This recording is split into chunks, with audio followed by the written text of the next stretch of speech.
Can you just explain what journaling is? Okay, so journaling is, for me, it's an accountability kind of practice. I take out a pen and paper and I physically write, so not in your notes in your iPhone.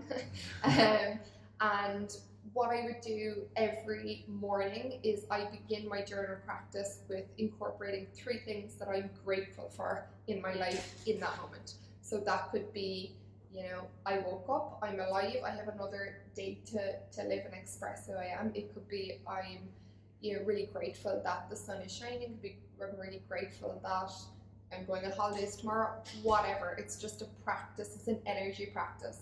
So gratitude is a very high vibrating energy frequency, and it's very healing to refocus and recenter your mind, especially in the morning, on the abundance that's in your life. So all the good things that are actually in your life.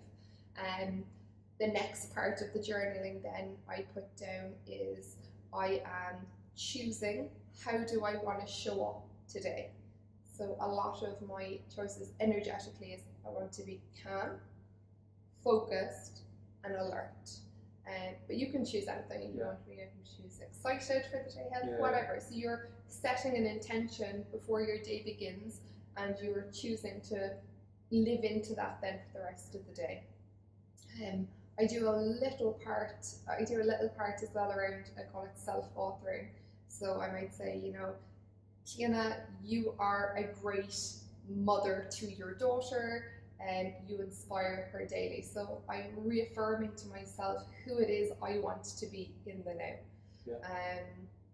I would do kind of maybe, this is just my morning journaling, I would do, a series of statements around my future kind of goals. So maybe for like teenagers and stuff like that, it might be, I want to, I spend 3 hours in the weekend connecting with friends. I engage in regular activity, and I am very successful in my exams, etc., etc.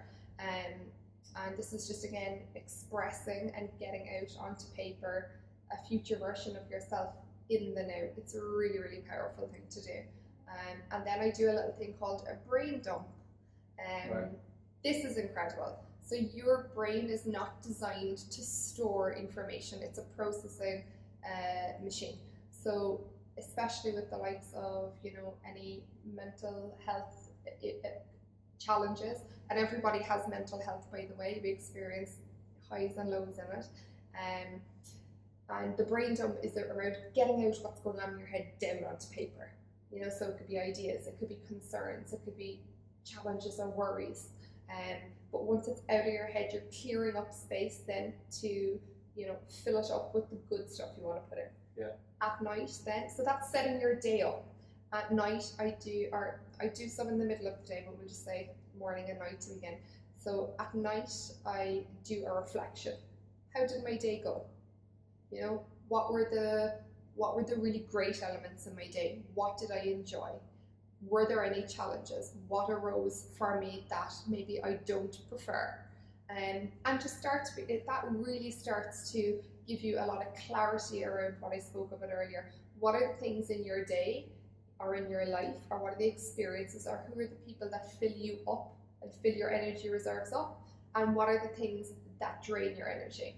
So by doing and bringing in this regular journaling system, you start to pinpoint, the areas that you start to kind of misalign, and you just gain more clarity and self-awareness, and it's a lot easier to make decisions and create changes from this state of being, of knowing, instead of kind of guessing.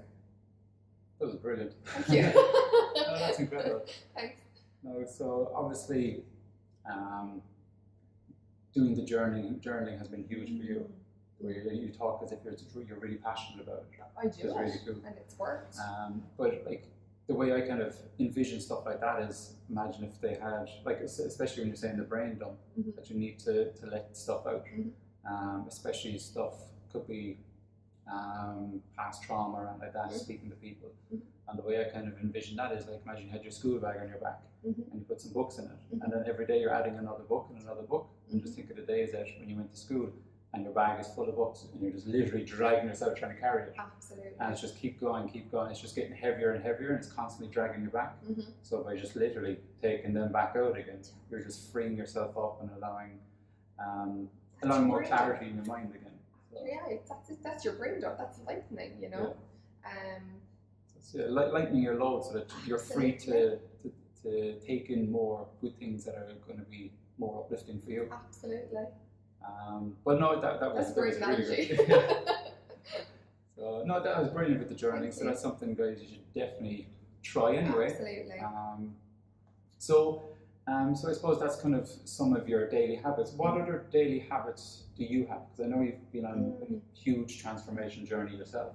I mean, you know, I would have experienced in my life periods of depression and anxiety, and people always say to me, you know, what's the one thing that like really transformed your life? And genuinely, I couldn't say it was one specific thing, because it was really a holistic integration of a lot of different aspects: nutrition, you know, diet, my social circle, exercise, nature, etc., etc. But if I could give the most credit to one thing, and if someone said to me, you know, like, what would be one bit of advice you'd give your teenage self, and it would definitely be around meditation. Okay. Meditation has been such a healing and transformative space for me to allow myself to be, and in a society and in a culture where it promotes and rewards doing, and it creates a lot of judgment around just being, or, you know, the stereotypical, oh, you're such a hippie because you meditate, or you're being lazy. And so yeah, meditation, like, it really has been a space that I can return to, that brings me back into the now moment, where life is actually happening, and really center and ground my energy. And what I mean by that is, when, you know, people are experiencing, you know, depression, it's very much rooted on, you know, thoughts about what's gone on in the past, or anxiety is very much worried about what's going on kind of in the future, whereas meditation and mindfulness practices bring you back into the now moment, where anxiety and depression can't reside. They don't exist in this moment. They're not here in the now. And one thing I'd love to mention as well about meditation is, I feel, especially in Western culture and society, we may have a little bit of the wrong idea of what it actually is. A lot of my clients that I speak to about meditation say, oh, I've tried it before, you know, it hasn't worked for me.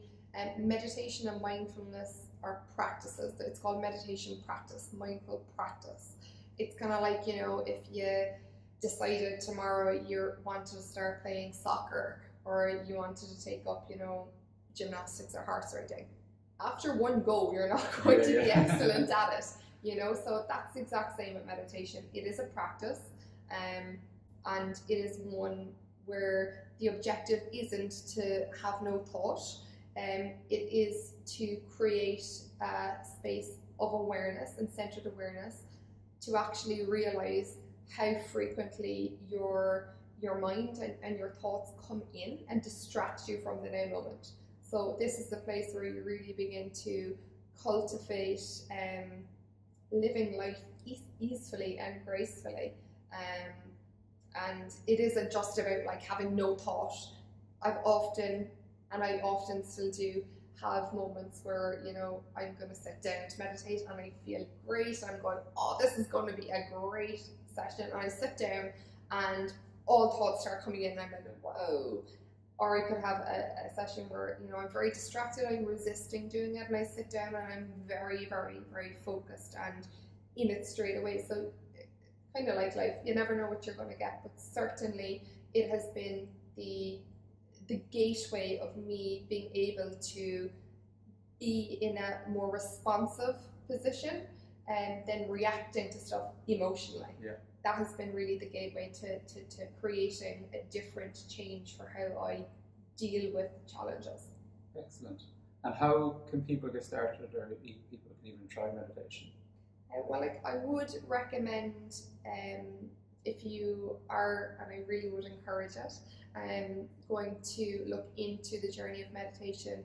Like anything, begin like with this kind of a low amount. So even 5 minutes a day could transform your mental and emotional and physical state of being.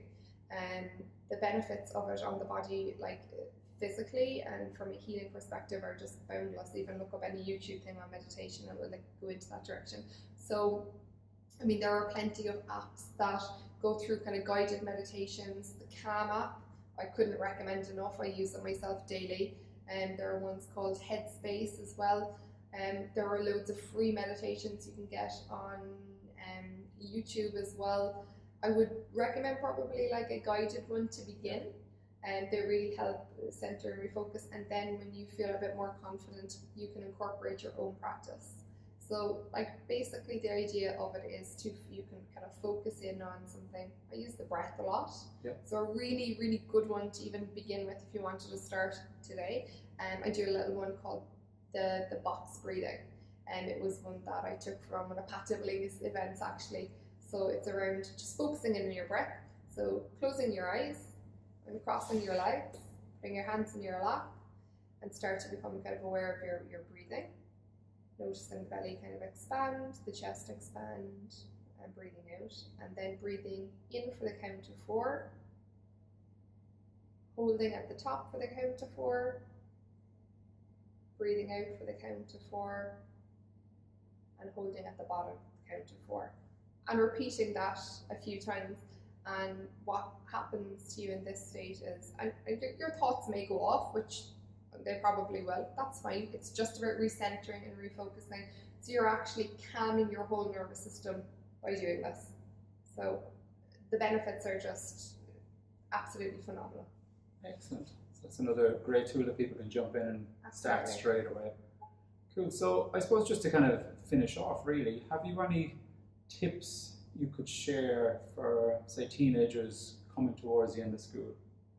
Coming towards the end of school. So for those maybe in 5th year or 6th year, it can be a bit of a daunting time knowing that that part of the journey is going to be ending soon. Oh, that is a good question. Yeah, I mean, if it's around like your future and stuff like that, some of the exercises we would have done even in our own coaching training is starting to maybe become a little bit more aware of what are the things that excite you as a person, and what are the things that bring you to life and lift your energy. Get off your iPhone.